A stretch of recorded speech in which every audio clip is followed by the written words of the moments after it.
Flosstube. It's Arlene here. It is Wednesday, May 3rd, 2023. I wanted to do this video a few hours ago, and I had everything all set, and I realized, and this has happened before, I have a skylight right there, and the sun was hitting. I was like, oh, I can't do a video when the sun is there. And I really wanted to get this together today. So I have this little bit of time. I'm hoping I can get in everything I want to get in, or else I'm going to have to break this up. But anyway, I really wanted to do a video last week only because mid-May I have something that I really wanted to do a video about. And so I was hoping to do this one in between. And anyway, it's still in between. It's nice to see you all back again. And if you're new, welcome. Thank you. Thank you. I hope you found me, however you found me. This is, I'm a designer. Designer, the name Works by ABC, but I'm often showing all kinds of needlework, cross stitch, and other things. But I'm starting today with cross stitch, and I'm starting today with the designer hat on because I have a new pattern coming out. So if you've been around, you may remember me talking about this, and now it is coming to fruition. This is my summer biscornu stack. So this is now the third season. My God, I was trying to think, how can I show these? I'm trying now, what? All right, here we go. Summer, spring, winter. Yes, they're different sizes. No, they are not different stitch counts. So, and I need to kind of set these up a little bit nicer. So this is a design idea that I had whenever. And it started with a Valentine's version of it that was in this past February 2023, Just Cross Stitch magazine. And I had done this little biscornu stack then, and I just liked it so much that I thought, well, I want to do some more on my own. And so seasons is a great thing. So I had this idea I would do the seasons, and I wanted to come out with, I started with winter first, basically before the magazine came out. So winter came out in November-ish or so. Spring was a Nashville release. Summer is coming out now here in May. And autumn will be available at the end of August. So just to talk a little bit about it. Why the different sizes? Well, they're all stitched on different stitch counts. And that just turned into a fun thing because I just want to show you. So here's the pattern. And here's this pattern. And here's this pattern. And just looking at these pictures, you wouldn't necessarily know that the models are different sizes. I mean, you can stitch on any count fabric. And the different count fabrics came about because when I went to get fabric for winter, I knew what I wanted, which was sparkly, sparkly for seasonal stuff. And the only kind I could get in that moment was 25 count. And so not my typical. I stitched these now. What might have been typical is stitching at 25/1, but I didn't do that. I stitched it as 25/2. At the same time that I was getting this, that I like, all right, I'm gonna do this. I found this color fabric, this turquoisey fabric, and I thought that's summer. With a yellow. Summer is a hard month to me to find colors that are for a seasonal kind of thing. And I know I've struggled with this before for some of my other seasonal patterns. But the problem was this, I was only able to get in 40 count. So there I was that day with the potential of winter on 25 count and summer on 40 count, and then it hit me. Why not do it that way? Why not do them all in different sizes? So different stitch counts. So spring is on 36 count. And again, it was because I found the right fabric color. Summer, winter.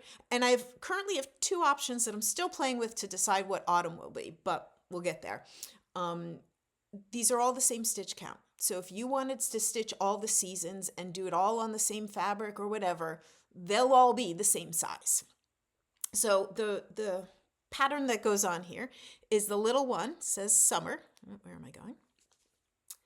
The medium one for this is Picnics on the Beach. And then the large one says Sunglasses and Sandcastles. And they stack up like this. I mean, they're not attached to one another. I mean, I suppose you could attach if you want. For all of these, all I did was a little seed bead in the center. Technically, you don't even need a bead. If you've never done a biscornu before, don't be intimidated. At a minimum, watch a video on how to assemble. I know the first time I saw this thing, somebody had to tell me what it was called, a biscornu. And maybe there's some people, let me pause. Maybe there's some people here who've never seen one of these before. Imagine stitching two squares, a top and a bottom, and then putting them together. Instead of attaching corner to corner, so you get like a square little pillow kind of thing, you start sewing a corner right in the middle of the side of the other one. So every time a corner is going to hit the middle, a corner is going to hit the middle. You get a shape like this, and to truly get the shape, you stick it down, stick it up, stick it down, pull it together. And it's a biscornu. So again, I've always said this after I learned how straightforward it was. Encourage people to give it a try. And hey, if you want to give it a try in a seasonal kind of way. So my summer pattern is now available in my Etsy store. I will put links below. I sell all my patterns as both PDF and paper copies, so whatever works best for you. And you can, if you're on my website, you like PDF, you like paper. You can just search all the PDFs or all the paper, and that way you're not looking. Every listing there's two of them, because there's no way on Etsy to put on one listing an option of a digital or an option of not a digital. Like, you can't have that in one listing. Listing has to be either digital or not digital. So that means for all my designs, there's two listings. But it says pretty clearly which one's a PDF. So especially for those who have already gotten and maybe even stitched winter and spring, I hope you might be interested in summer. So a nice new design coming out this year in May. I don't remember if I had what went on last year between Nashville Designs and Needlework Expo. I don't remember. All right, moving on. I am already working on my next, my main stitching is already stitching for another model. And again, as I've said before, it's like I want to share, and then it's like, but keep it a surprise till it's all done. So what else do I have to share with you? Well, a few different things.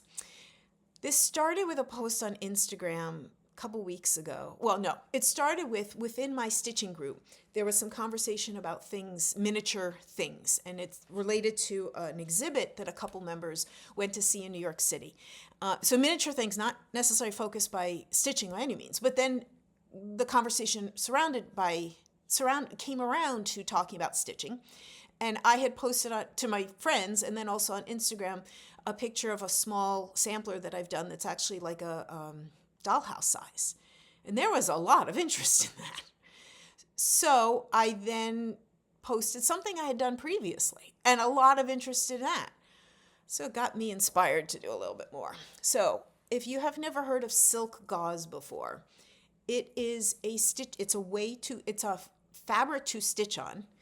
It is, if I hold it really close, it's not really focusing. I mean, it's tiny little holes. So I had found some time ago this wonderful person on Etsy. Why don't I have the thing right here in front of me? She's The Stitch Pattern. Oh my God, I'm so sorry. I will put the link below so you know. And one of the things she does is tiny versions of like works of art. So, like here's sunflowers. This one's Monet's sunflowers. You know what it is. It's only like 30 by 40 stitches. So obviously not the detail that you could get, but she's thinking, she puts things about like stitching on Aida. You can stitch it any size you want. When I did this, I went a little crazy and I stitched on 40 count silk gauze. And this is Van Gogh's Starry Night. So again, I'd done this some time ago, but all this interest in the those two silk gauze posts that I did on Instagram was like, I printed out a number of I bought one of her ebooks, which had, I don't know, 25 patterns in it. And I printed out some of the others that I wanted to eventually do. And then I thought, can I go a little crazy here? So I have little pieces of 60 count silk gauze.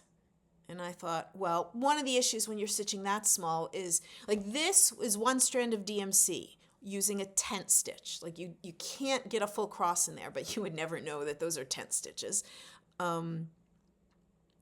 Maybe. Anyway, you can't get a strand of DMC through 60 count without,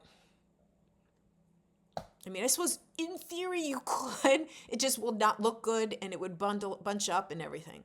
So what to do? Well, regular old sewing thread. For something like this, it totally works. Now, trying to do this, if I was going to try this on 60 count using sewing thread, I needed to pick a design that did not have, 15 different colors. Because I have sewing thread. I have a sewing box with thread. I don't necessarily have the thread color range that I might need. But when I went to her design book, I realized that some Matisse, more than one, there are a couple Matisse pictures, and I've seen this one, Icarus, only 4 colors. And I thought, perfect. This is going to be my little experiment on 60 count. So here this guy is, Icarus, done on 60 count. There's one little red stitch for the heart, which I don't even know if you can see. Now, just to compare sizes, and I'm holding this one the other way just so you can, it's definitely smaller, this 40 count, 60 count. Literally about the same stitch count size of, 28 by 39 or whatever the numbers were, something like that. So just kind of like my Biscornu stacks in sharing what happens when you do different sizes, that's what came about here. And, keeping this in the back of my mind, doing some more of her paintings on, I don't know if I would do another 60 count one. It's sort of like I did it. I showed myself what would happen. I'm going to move on to something else. So I don't know. We'll see. But maybe about making a little art gallery with all my little paintings, some like miniature art gallery thing. That'd be fun. Okay, so that was one of the little projects. I also been working on a couple of gifts that I can't share yet either. So that's kind of the stitching things going on in my realm. My last video, I did a whole conversation about Blackwork. And I'm going to circle back to that in a moment. But a part of that was saying, I have a giveaway. And I wanted to give away patterns and the way to enter was to use the word Blackwork in your comments. So I am giving away any of my patterns. You can go to my Works by ABC Etsy store, pick anything you want, PDF or hardcover or paper copy. I'm happy to send. And it does not need to be a Blackwork design. It does not need to be like one of my Nashville releases. It could be anything you want. So I have the list of names here. I have a random number generator. I think we're going to do 3 of these. So the first number that's generated is 21, and that is Susan Barnes. And I should mark that somehow.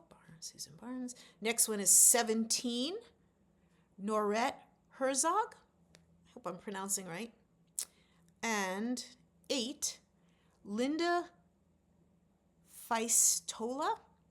I apologize for any name messes ups. I apologize. So Linda, Norette, and Susan.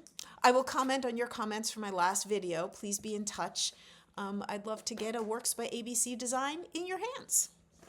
So, there was a lot of enthusiasm for what I had proposed in my last video, meaning sharing different types of needlework as a series, And I'd started with Blackwork. And I know there will be at least 3 more in this series.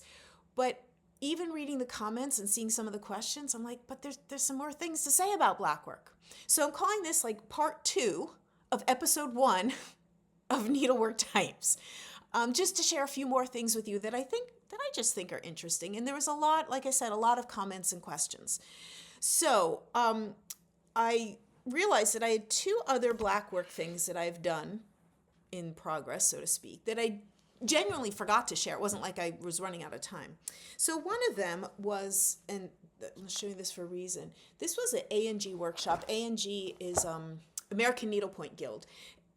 I mean, workshop by mail basically means a pattern is sent to you. It's more than just a pattern. There's a lot of information. There's a lot of learning that could be done in the process of doing it. I loved this design. Blackwork, not in black thread, note, pinks and greens. And there's actually also some pulled thread work in the white areas. This was my first time seeing a blackwork pattern that was not completely charted out. This was a new experience for me. So, I mean, just to show part of it, you had a line, you can see I put it all together. You have these line drawings. Oops, oh, that was something else. You have these line drawings and took a pen, I probably just used a pencil. There's different writing implements that are better than others when it comes to transferring a design to fabric. That could be a whole conversation on its own. I just used pencil.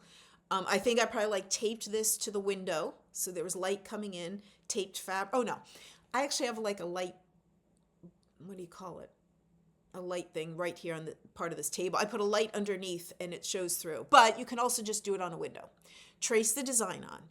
And then the filling stitches were presented, just as full-on filling stitches. So it was partially an exercise in learning compensation, which was a good thing to try. She also, so this was a little bit of the practice, really get a sense of how you can go from shading and number of threads and extra motifs and how that can affect, I guess most of these are just about color. That one's, doesn't matter. So this was a little bit of the practice exercises that I was doing before doing this project. So this is what I have. It is upside down. And it's not finished. I never did the white pulled thread areas. It's not that I didn't want to. I just moved on to other things, and it just hasn't been something that I've been feeling the need to come back. Someday I have the whole thing there. I feel like I should. So you can see this was my first attempt in the whole shading idea of a repetitive pattern. I'll just use this guy, and how the colors are darker here and they go up lighter, and that gives the shading. So for the parts of this, each petal or leaf, I think they were all different. There might have been a few repeats, but I think they might have been all different filling patterns. So it's quite a variety there. So again, of course, now I take it out and I'm like, I should do the pulled thread part because I like doing that. And that's going to be on another episode, talking a little bit more about that. But I point this out, the different fillings, to compare it with the other black work that is in progress, and I don't know when or how it'll come back. This is from Inspirations magazine from Australia. It is a beautiful magazine. It's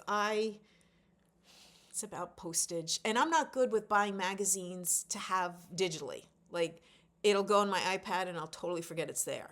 So there was a couple times where I did kind of treat myself to a subscription. Anyway, this is issue 95, which came out in 2017, and I saw this picture, maybe let me do the page before it, and just thought it was stunning. And to me, this, I think, may be the first time I had seen this. I may be wrong.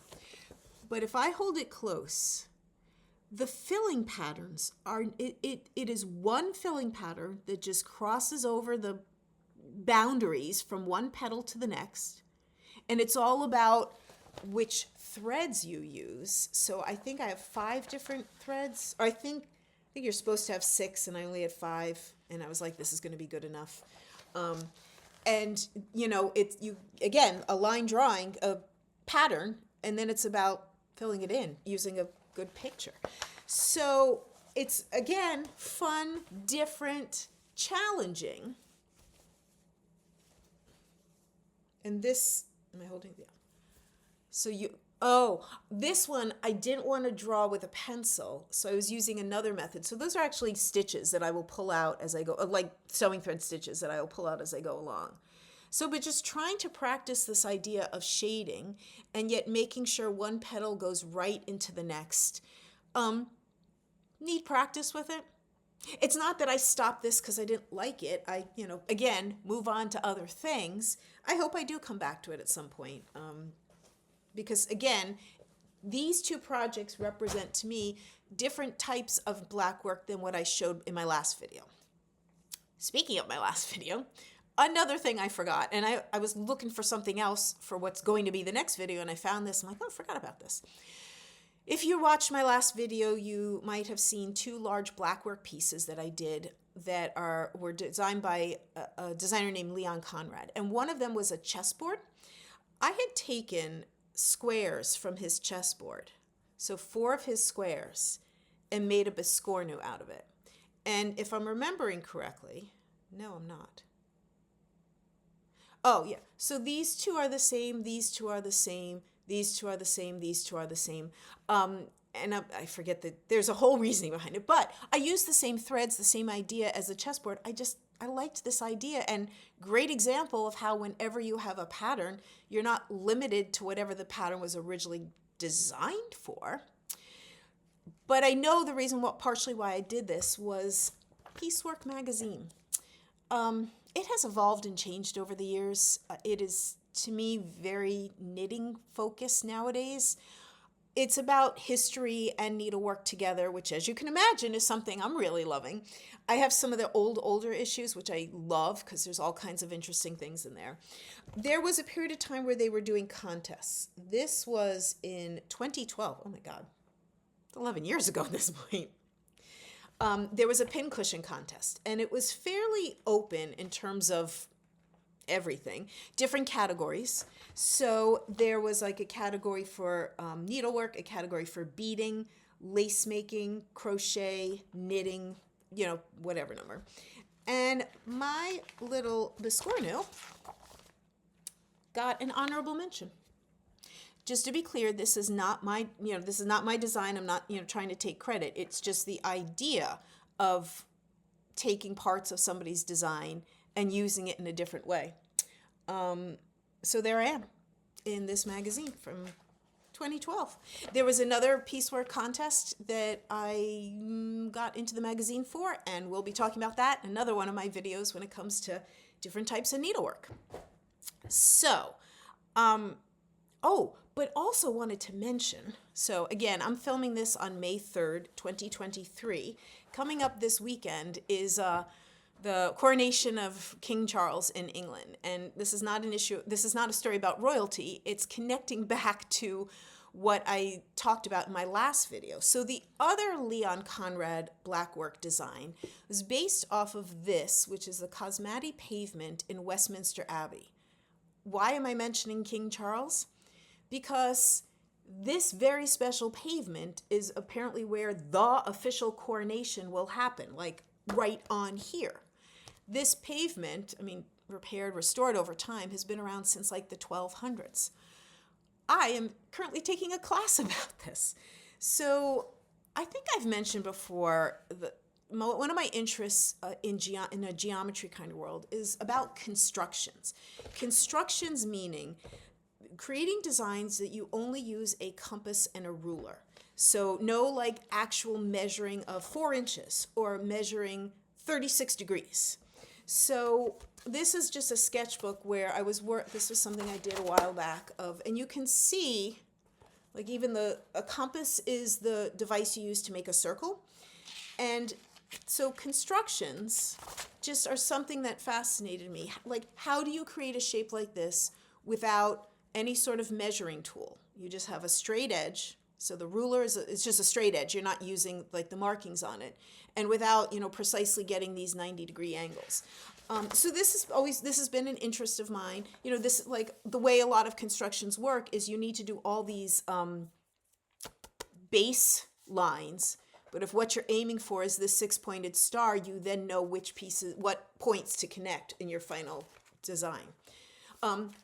So I've done construction work on my own. The Secret of Sevens class, which I know I mentioned in my Nashville video, because that was related to one of my designs.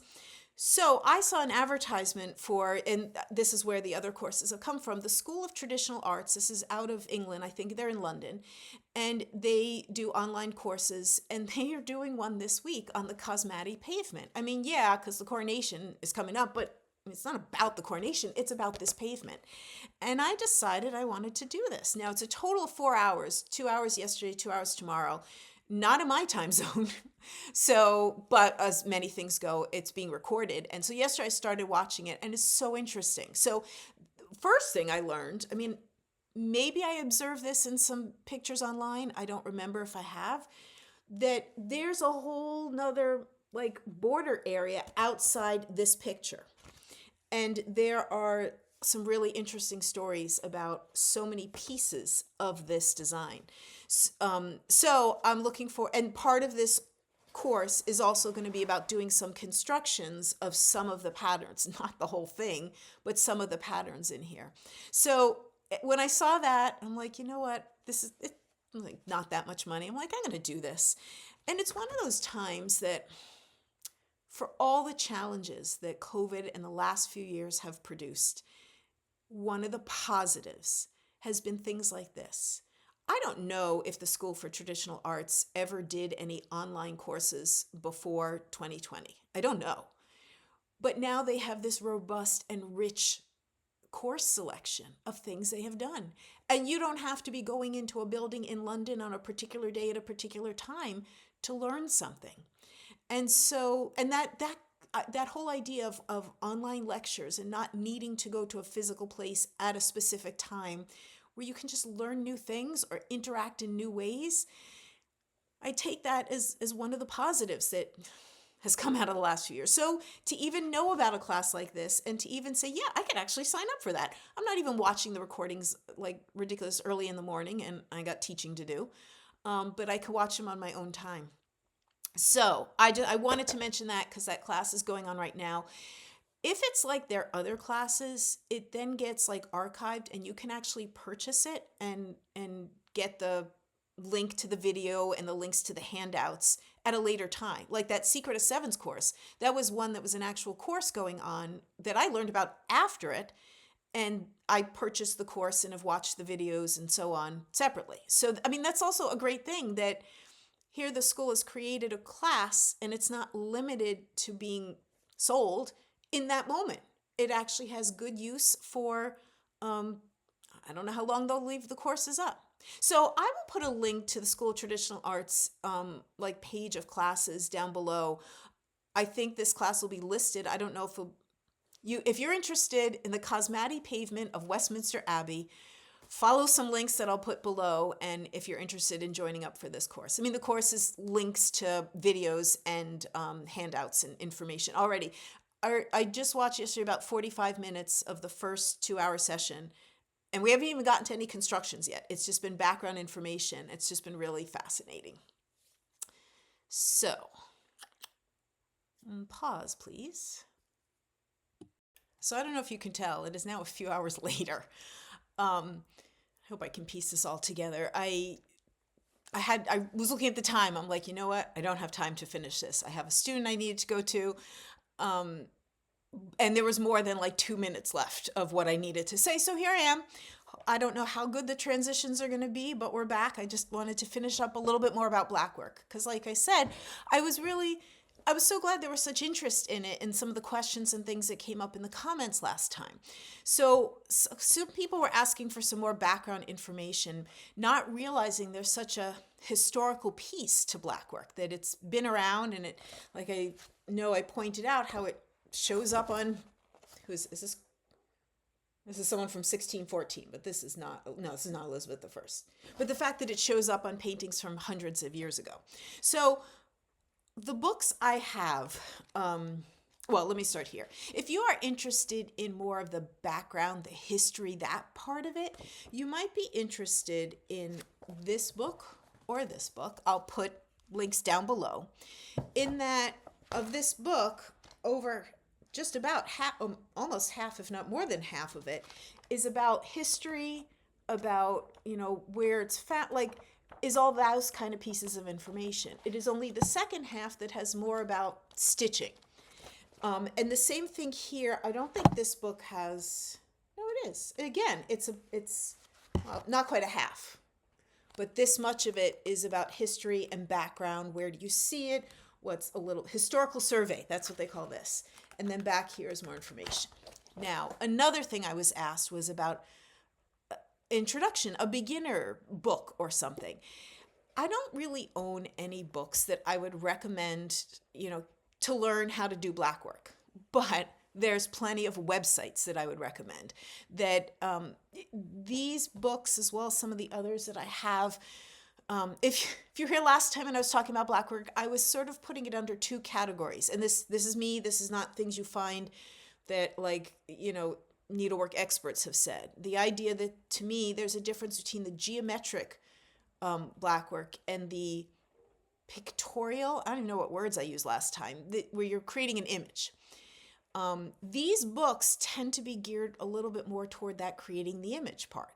A little bit like the A&G class, where, there was just an outline. I had the filling patterns were given as charted, but I had to do the compensation and everything for it. So these books, which this kind of stuff, I'm sure none of these were full price, that I bought full price. There's one exception, the Royal, the A to Z book. Don't worry about that. Basically, a lot of the books that I own are from used book sales and stuff like that. So these books, I'm intrigued in the history of blackwork, and I know I have them. There are a number of websites. I'll put some posts below, including some that have some freebies that is a great way to get started. So, speaking of getting started, if you are intrigued, if you're interested, and especially if you are among the people saying, I don't know, I'm afraid of it. I'm reading some quotes here. I need some guidance to do it. So, I've recorded a little part where I'm showing you stitching of it. So I recorded this separately. This was even earlier. This video is like stringing out over hours across this day, where I just tried to show, frankly, I want to dispel the myths that it's difficult. Are there types of needlework that I might argue have a challenge to them? Sure. Maybe we'll revisiting them in my next few videos. But I'm not going to say blackwork is. It's, here's this one. This is going to be one of the sites that I'm going to link below. It's, I should call it Elizabethan. This was some of the freebie stuff that I printed off. So Elizabethan Blackwork, okay? This is one of the websites where she has these are free. And you could do just a small little motif. You can play around with fabric and thread, because I was asked about what kind of fabrics, and it's like cross stitch, anything you want it to be. So, like I said, to help you out, I did a little introduction to stitching it, and hopefully I'm going to be able to insert that right here. Okay, so I'm recording this first before the rest of the video, so I'm not sure what I just said to introduce this, so I'm just going to jump in.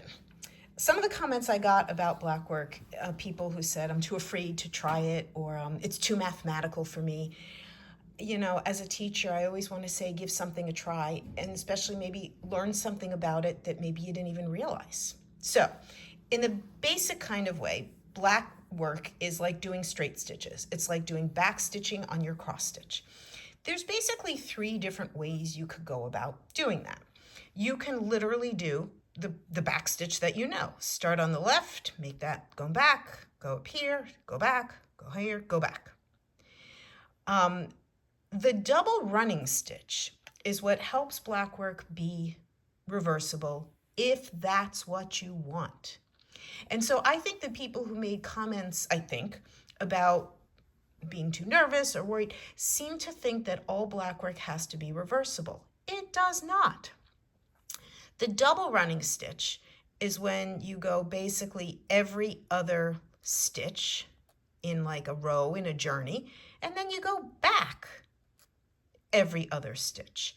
And so sure, when you do this, it will look the same on the front and the back. However, most designs have some offshoots and some ways that it's hard to make it into one clear journey. And unless you have some reason that you need it to be reversible, that's fine. Go off, travel as you need to on the back. Now, I know when I very first started cross-stitching and using the back stitching as a part of cross-stitching, this was what I tended to do and probably still do. This idea of going forward and then a back stitch, forward and then a back stitch. So this book, I'll put the resource below. It's a design book of all kinds of Blackwork patterns, but she had these 3 diagrams so nicely drawn that I thought I would just say it. The double running stitch is also known as the Holbein stitch, and that comes from Hans Holbein. He gets his name, just like so many other situations in the world, somebody gets their name attached to it. Does that necessarily mean they invented it? No.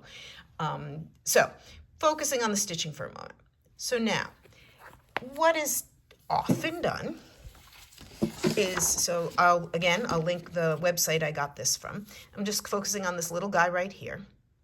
And you may choose to kind of plan out your journey. Kind of depends what else is going on in the whole design. But sometimes you, especially if you're working with a fabric where you're not really going to see through, like, you can travel a bit underneath. Don't necessarily need to plan things out. If you want to give a try to this idea of reversible or this idea of double running stitch, what you need to do is, looking at the design, go every other stitch in the design. Oh, let me pause and talk about this because somebody once asked me about this in a video.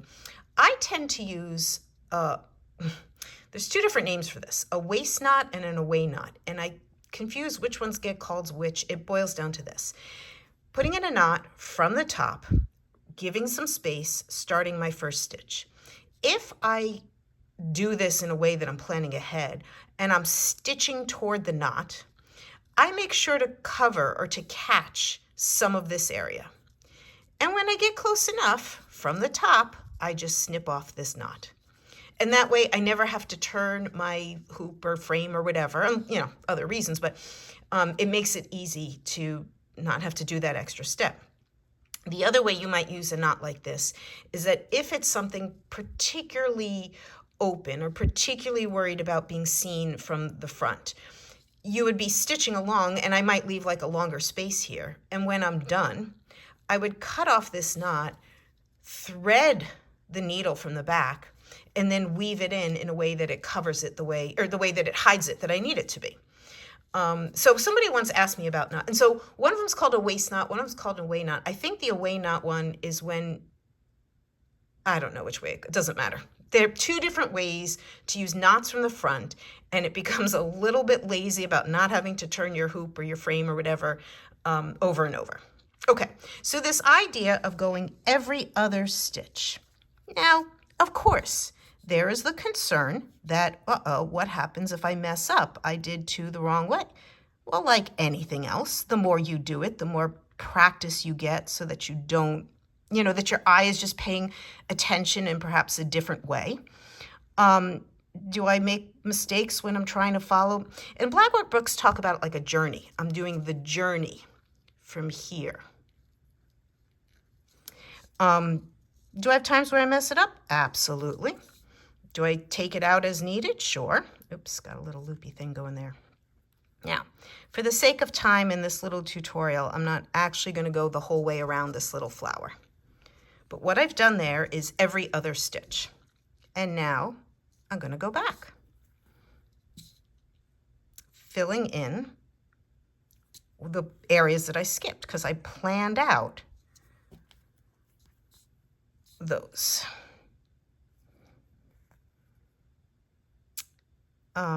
Oops. I will say how I'm stitching right now is so not the way I'm usually sitting and comfortably stitching. So there is half of that flower. And if I were so inclined to realize, well, it's basically reversible. Now, if I need to then go off and do some offshoot that I hadn't really planned for, like I got my whole way around there and I was like, oops, forgot to do this guy, I would just travel over here. It would not be reversible thing. And unless I had a reason to make it reversible, I wouldn't care. It is true, of course. A lot of times doing black work with white fabric on black thread, you of course want to be aware of when the thread might show through from the front.